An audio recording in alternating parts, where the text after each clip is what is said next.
வணக்கம் எல்லாருக்கும். என்ன இன்னைக்கு தலைவன் நம்ம சீஃப் மினிஸ்டர் நல்லாவே நீ பேசினார்னு நான் சொல்லுவேன்.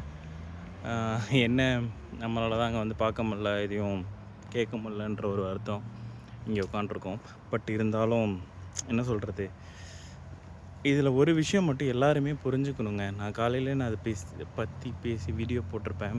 அவங்க எல்லாருக்கும் கொடுத்த ஒர்க்கெலாம் பார்த்தீங்களா, இளநிலை உதவியாளர் இந்த சென்ஸ் வந்துட்டு குரூப் சி, குரூப் டி.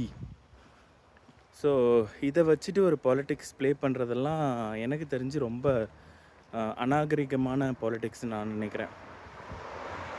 எதுக்கு நான் சொல்கிறேன்னா, ஸோ இந்த சென்ஸ் வந்துட்டு இப்போது ஃபார் எக்ஸாம்பிள் திமுக கவர்மெண்ட்லேயா இருந்தாலும் ஏடிஎம்கே கவர்மெண்ட்லேயா இருந்தாலும் அவங்க வந்துட்டு இது எதுலாவது டிசாஸ்டர் நடந்துச்சு அப்படின்னு சொன்னால்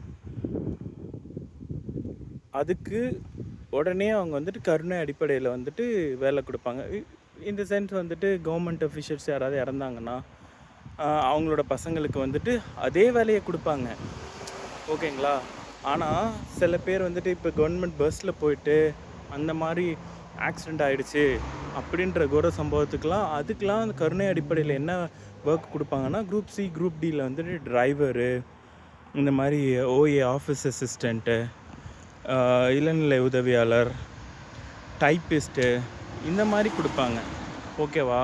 இதை வந்துட்டு பெருசாக வந்துட்டு ப்ரொஜெக்ட் பண்ணி இதில் ஒரு அரசியல் பண்ணிகிட்ருக்கிற ஒரு அந்த நாட்டில் நம்ம இருக்கோம்னு நினைக்கும் போது அவங்களுக்கெல்லாம் வந்துட்டு இது நான் உங்கள்கிட்ட ஒரு மக்கள்கிட்ட தெளிவாகவே ஒரு விஷயம் கேட்குறேன். இப்போது உங்களுக்கு தெரியாதா உங்ககிட்ட எவ்வளோ காசு இருக்குது, முன்னாள் இருக்கிறவங்கள்ட்ட எவ்வளோ காசு இருக்குது. நார்மலாக பார்த்தாலே ஒரு எம்எல்ஏ வீட்டுக்கு உங்கள் வீட்டுக்கும் டிஃப்ரென்ஸ் பாருங்கள். மக்கள் கொஞ்சம் சிந்திக்கணும். சிந்திச்சு இந்த ஆட்சி வந்துட்டு இது வரைக்கும் கரப்ஷன் இல்லை, இதுக்கு மேலே எப்படி இருக்குன்னு எனக்கு தெரியாது. ஐம் நாட் சப்போர்ட்டிங், பட் இது வரைக்கும் கரப்ஷன் இல்லைன்னு சொல்லும் போது அதை என்கரேஜ் பண்ணால் தான் நெக்ஸ்ட்டு நம்ம அதை ப்ரொஜெக்ட் பண்ண முடியும், ப்ரொசீட் பண்ண முடியும். தேங்க்யூ கைஸ், பார்க்கலாம். Happy weekend.